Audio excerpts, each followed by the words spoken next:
अस्सलाम वालेकुम व्यूअर्स, मेरा नाम मोहम्मद इमरान है। मैं अपने चैनल पाक न्यूज़ अब से आप लोगों को खुशामदीद कहता हूँ और नए आने वालों से अपील है काइंडली चैनल को सब्सक्राइब कर दो और बेल आइकन को दबा दें। शुरू अल्लाह के नाम से जो बड़ा मेहरबान और नहायत रहम करने वाला है। व्यूअर्स, इमरान खान साहब के बाहर आने के दिन करीब आ रहे हैं। अगले एक महीने के अंदर मैंने आपको बताया ये जो महीना स्टार्ट हो चुका है नवंबर का, इसमें इमरान खान साहब के चांसेस काफ़ी ज़्यादा है कि मामलात को जो है वो सीधा पधरा किया जाएगा और इमरान खान साहब को बाहर लाया जाएगा। इस वक्त गवर्नमेंट के छक्के छूटे हुए हैं कि आगे क्या होने जा रहा है। अगर इमरान खान साहब बाहर आते हैं तो पाकिस्तान के अंदर एक नई हलचल शुरू हो जाएगी। इमरान खान साहब के बाद अमेरिका के अंदर जनाब डोनाल्ड ट्रंप साहब ने एक नई सियासी कैंपेन जो है वो स्टार्ट की है।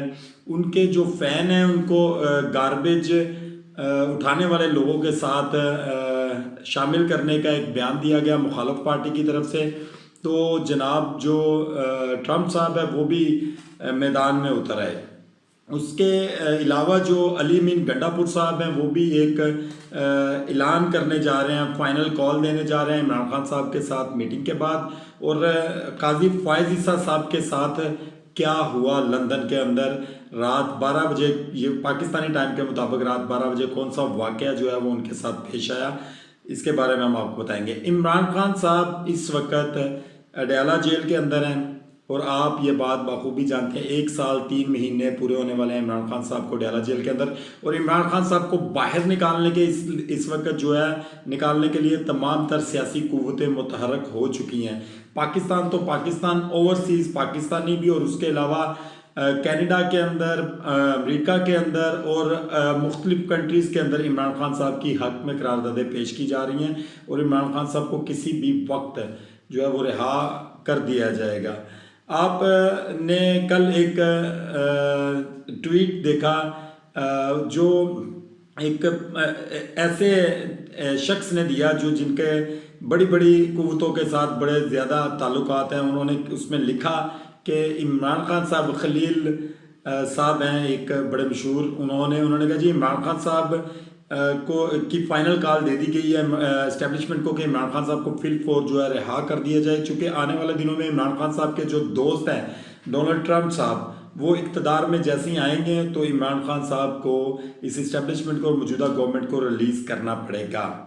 क्या वाकई अमेरिका के अंदर होने वाले जो इलेक्शंस हैं उसके बाद इमरान खान साहब की जो है रिहाई मुमकिन है, या फिर ये सियासी एक बयानिया है और इमरान खान साहब को जेल के अंदर ही रखा जाएगा? क्या ट्रंप वाकई इमरान खान साहब का साथ दे सकते हैं या फिर ये वोट लेने का एक टैक्टिस इस्तेमाल किया जा रहा है? इमरान खान साहब चूँकि अपनी किस्मत का फैसला खुद कर चुके हैं। इमरान खान साहब ने ये बात क्लियर कट पाकिस्तान की इस्टेब्लिशमेंट को और पाकिस्तान की मौजूदा गवर्नमेंट को बराबर करवा दी है कि ना वो डील करेंगे ना वो ढील देंगे। उन्होंने कहा जी मेरा जीना मरना पाकिस्तान के अंदर है, मेरा सब कुछ पाकिस्तान के अंदर है, मैं पाकिस्तान से बाहर कहीं नहीं जाऊंगा और ना मैं किसी किस्म की कोई डील करूंगा। इमरान खान साहब के ऊपर सख्तियां दिन ब दिन बढ़ाई जा रही हैं। इमरान खान साहब के जो उनका जहाँ पे उनको रखा गया उसको कवर करने के लिए पहले 2 लाइट्स लगी हुई थी, अब वहाँ पे 4 लाइट्स लगा दी गई हैं ताकि इमरान खान साहब को मेंटली तौर पर डिस्टर्ब रखा जाए और इमरान खान साहब किसी किस्म की डील करने के लिए आमादा हो जाए। जो शख्स 1 साल 3 महीने में आमादा नहीं हुआ तो वह आप लोगों की इस तरह की चीप हरकतों से कभी भी आमादा नहीं होगा। इमरान खान साहब चाहते हैं कि पाकिस्तान के अंदर दोबारा रीपोलिंग हो और इमरान खान साहब कहते हैं कि जी जो उस इलेक्शन के अंदर जीते वो पाकिस्तान की भागदौड़ को संभाले और पाकिस्तान की माशियत को स्ट्रॉन्ग करे। इमरान खान साहब ने फाइनली अली अमीन गंडापुर साहब से मुलाकात की है और अली अमीन गंडापुर साहब जो है वो उन्होंने फाइनल कॉल दे दी है कि वो आखिरी ये फाइनल कॉल है। उन्होंने कहा जी हम इमरान खान साहब की खातिर सड़कों पर निकलेंगे, हमें पुरअमन एहतजाज करने की इजाज़त दी जाए, अदरवाइज़ हम एहतजाज ज़रूर करेंगे और जो हमारे रास्ते की रुकावट बनेगा हम उस रुकावट को उठाकर बाहर फेंक देंगे। इन्होंने एक नया इस दफ़ा इन्होंने एक नया सिस्टम स्टार्ट किया। उन्होंने कहा जी हम पेशावर से मार्च स्टार्ट नहीं करेंगे, हम मार्च जो है वो स्टार्ट करेंगे सवाबी से चूँकि अगर सवाबी में एक बड़ी तादाद में कारकुनान इकट्ठे हो जाते हैं और वो इस्लामाबाद की तरफ मार्च करते हैं तो आने वाले 9 नवंबर को हमारी जो मौजूदा गवर्नमेंट और इस्टेब्लिशमेंट है इसको टफ टाइम दिया जा सकता है। जिन लोगों ने लास्ट टाइम इस अवाम को रोकने की कोशिश की, यानी कि हमारी इस्टेब्लिशमेंट ने, उन्होंने जिन फ़ौजियों को वहाँ पे तैनात किया और बाद में वही फ़ौजी जो हैं, वही आर्मी सोल्जर्स जो थे, वो अवाम के साथ मिले और उन्होंने अवाम को आगे चलने की इजाज़त दी। ये तो एट दैट टाइम तो अली मीन गंडापुर साहब दुम दुमाकर भाग गए, अदरवाइज़ फैसला अब तक हो चुका होता पाकिस्तान की किस्मत का। दोबारा अली मीन गंडापुर साहब वो मंजर आम पर आने की कोशिश कर रहे हैं और दोबारा से कॉल दे रहे हैं। अब देखते हैं कि अली मीन गंडापुर साहब अपने वादे पे कितना पूरा उतरते हैं या फिर लास्ट टाइम की तरह लोगों को जलीलो ख्वार करवाते हैं। और अगर खुदा ना खास्ता इस दफ़ा अली मीन गंडापुर साहब वापस हुए, लोगों को जलीलो ख्वार करवाया तो अली मीन गंडापुर साहब का भी मुस्तकबिल ख़त्म हो जाएगा, ये आप नोट डाउन कर लें। और अली मीन गंडापुर साहब की ये लास्ट चोट होगी वो जो PTI को पहुँचाने की कोशिश करेंगे। पाकिस्तान तहरीक इंसाफ के तमाम तर कारकुनान जो है वो इस वक्त इस चीज़ के सोच में थे कि कोई कॉल दी जाए किसी लीडर की तरफ और वो सड़कों पर आए, और पाकिस्तान की जो आम अवाम है वो भी सड़कों पर आने के लिए तैयार है। वकला जो है वो ऑलरेडी अपनी तहरीक स्टार्ट कर चुके हैं और वकला भी सड़कों पर आने के लिए तैयार है। वकला ने पंजाब से तहरीक का ऐलान कर दिया है। और इस आपने ये नोट किया होगा कि पाकिस्तान की हिस्ट्री में जब जब वकला उठे हैं अपने हक के लिए तो उस वक़्त पाकिस्तान के अंदर इनकलाब आया, चाहे वो नवाज शरीफ साहब के साथ उठे हैं चौधरी इफ्तिखार साहब के लिए, या फिर वो अकेले निकले हैं तो उन्होंने अपने फैसले गवर्नमेंट से और इस्टेब्लिशमेंट से मनवाए हैं। इस दफ़ा देखते हैं कि क्या होता है कि वाकई जो वकला है वो एक बड़ी तहरीक सामने लेकर आ सकते हैं, और वकला की तहरीक में जो है हमारी आम आवाम है वो भी वकला की तहरीक को ज्वाइन करती है कि या नहीं करती। जो डोनाल्ड ट्रंप साहब हैं, इमरान खान साहब के जिनको दोस्त कंसीडर किया जाता है कि वो इमरान खान साहब की बड़ी रिस्पेक्ट करते हैं और इमरान खान साहब को एक अच्छा दोस्त समझते हैं। आज तक वैसे पाकिस्तान की इस 76 साल ज़िंदगी में ऐसा नहीं हुआ कि अमेरिका का जो कोई भी प्रेसिडेंट जो है वो पाकिस्तान के फॉर्मर प्राइम मिनिस्टर के साथ अच्छे ताल्लुकात इस्तवार रखना चाहता हो, या मौजूदा जो प्रेसिडेंट है या प्राइम मिनिस्टर है पाकिस्तान के, उनके साथ किसी किस्म के मौजूदा दौर में भी अच्छे ताल्लुकात रखना चाहता हो। क्योंकि अमेरिका का काम है पाकिस्तानी लीडरों को दबाकर रखना और अपने मुताबिक फैसले लेने की कोशिश करना। जो कारकुनान हैं डोनाल्ड ट्रंप साहब के अमेरिका के अंदर, जो उनके वोटर्स हैं, जो उनके सपोर्टर्स हैं, जो उनके वर्कर्स हैं और जो डाई हार्ट वर्कर्स हैं, उनको गार्बेज उठाने वाले के साथ कंसीडर किया गया मुखालफ पार्टी के कैंडिडेट की तरफ से। और उसके बाद जो डोनाल्ड ट्रंप साहब हैं उन्होंने भी एक ऐसा सीन क्रिएट किया कि वो लाखों दिलों के धड़कन मजीद बन गए। वो गार्बेज यूनिफॉर्म पहनकर और प्लस गार्बेज ट्रक लेकर आम आवाम के दरमियान आ गए। उन्होंने कहा जी अगर कहने वाले ये कहते हैं कि मेरे वर्कर्स जो हैं वो गार्बेज उठाने वाले हैं, यानी कि कूड़ा क्रिकेट उठाने वाले हैं, तो मैं भी उनका हिस्सा हूँ और वो मेरा हिस्सा है। अब देखते हैं कि ये जो टैक्टिक्स इस्तेमाल किया गया है साहब का फॉर्मर प्रेसिडेंट डोनाल्ड ट्रंप साहब की तरफ से, ये कितना मौसर रहता है उनकी आने वाली सियासत के लिए, और उनकी वोटेज जो वोट उनको डलने हैं उसमें उनको कितना फ़ायदा होता है। और क्या जो जितने भी ये लोग जो कूड़ा उठाने वाले हैं और उनकी फैमिलीज़ और उनके जो आगे उनकी कंपनीज़ हैं, वो लोग हज़ारों नहीं लाखों की तादाद में अमेरिका के अंदर, अमेरिका की मुख्तलिफ स्टेट्स के अंदर पाए जाते हैं। और इससे मेरा ख्याल है कि जिस वक्त डोनाल्ड ट्रंप साहब ने उनको इज़्ज़त देने की कोशिश की है तो वो भी डोनाल्ड ट्रंप साहब को इज़्ज़त देने की कोशिश करेंगे।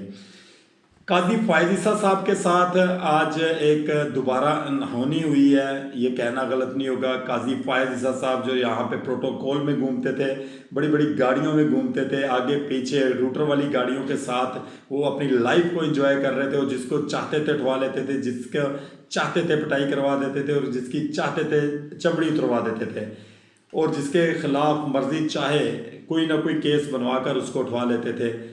लेकिन जैसे ही उनका इक़्तिदार ख़त्म हुआ, उनका जुल्म बर्बरियत और उन्होंने जो लोगों के साथ ज़्यादतियाँ की, जब उनका इक़्तिदार ख़त्म हुआ तो वो इस पाकिस्तान को आइन की शक्ल देना चाहते थे। पाकिस्तान को वो कहते हैं कि जी मैं एक मजबूत पाकिस्तान बनाना चाहता हूँ। वो पाकिस्तान के जो कार ख़ास बने हुए थे, जो पाकिस्तान का दिल बने हुए थे, उन्होंने 24 घंटे भी पाकिस्तान के अंदर रहना मुनासिब नहीं समझा। उनके बड़े भाई नवाज शरीफ साहब के साथ काजी फायज़ ईसा साहब ने भी टिकट करवाया और वो आउट ऑफ कंट्री निकल चले गए। अब इन तमाम तर लास्ट वीक से जिस वक्त के वो यूके पहुंचे हैं, उन बेचारों के ऊपर लानतों की बारिश हो रही है, गालियों की बारिश हो रही है, उनकी ज़िंदगी जो है वो जीर्ण होगी। आपसे कुछ देर पहले काजी फायज़ ईसा साहब अपनी वाइफ के साथ वॉक कर रहे थे रोड के ऊपर और उन्होंने एक अम्ब्रेला हाथ में पकड़ी हुई थी। मेरा ख्याल है कि बारिश वगैरह वहाँ पे हो रही थी, तो एक ओवरसीज़ पाकिस्तानी वो गाड़ी से अंदर से उन्होंने देखा कि ये काजी फायज़ ईसा है और उन्होंने भी सेम वही वर्डिंग इस्तेमाल की जो डोनट बेचने वाले लड़के ने बेकरी के ऊपर इनके लिए अल्फाज इस्तेमाल किए थे।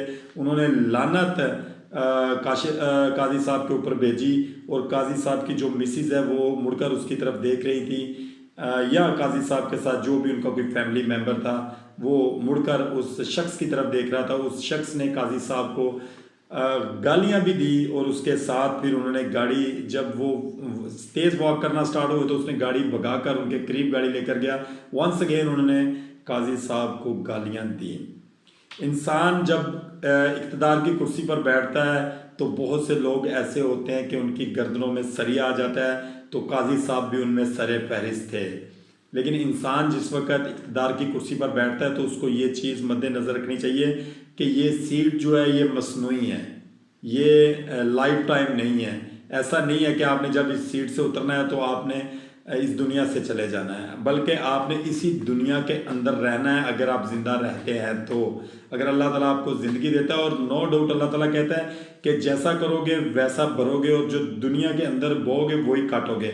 काजी फायज़ ईसा साहब ने 25 करोड़ अवाम के दिल दुखाए हैं और 1.25 करोड़ जो ओवरसीज़ पाकिस्तानी हैं उनके भी इन्होंने दिल दुखाए हैं। इन्होंने लोगों की इज़्ज़तों के साथ खेला है, लोगों की बेटियों की इज़्ज़तों के साथ खेला है, लोगों की जो बेगमात हैं उनकी इज़्ज़तों के साथ खेला है, लोगों के बच्चों की इज़्ज़तों के साथ और उनकी ज़िंदगियों के साथ खेला है। जिस जिस को चाया उठवाया और जिस जिस को चाया उनको जेलों के अंदर फेंकवाया और उनके ऊपर जुल्म और बर्बरियत करवाई है। तो ये कैसे हो सकता है कि काजी फायज़ ईसा जहाँ जाएंगे और वहाँ से वो अपनी खिदमत नहीं करवाएंगे? ऐसा पॉसिबल ही नहीं है। आपने जो कुछ पाकिस्तान के साथ किया है वो आपको रिवर्स आ रहा है काजी साहब, ये बात याद रखिएगा।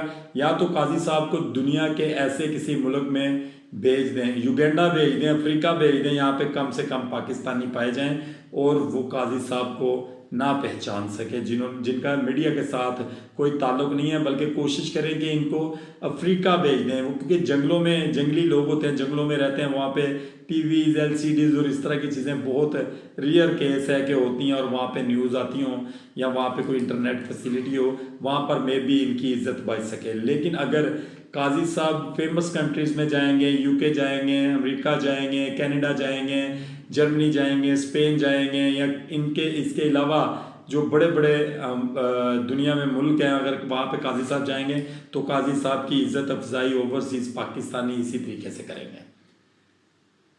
मेरी दुआ है कि अल्लाह ताला हमारे मुल्क के ऊपर किसी ऐसे हुक्मरान को मुसल्लत करे जो हमारे मुल्क को कानून, शरीयत और इस्लाम के मुताबिक चलाए। और मेरी ये भी दुआ है कि अल्लाह ताला आपको और आपकी फैमिली को, हमें और हमारी फैमिली को खुश व खुर्रम रखे, जहाँ भी रहें खुश हैं। पाकिस्तान जिंदाबाद।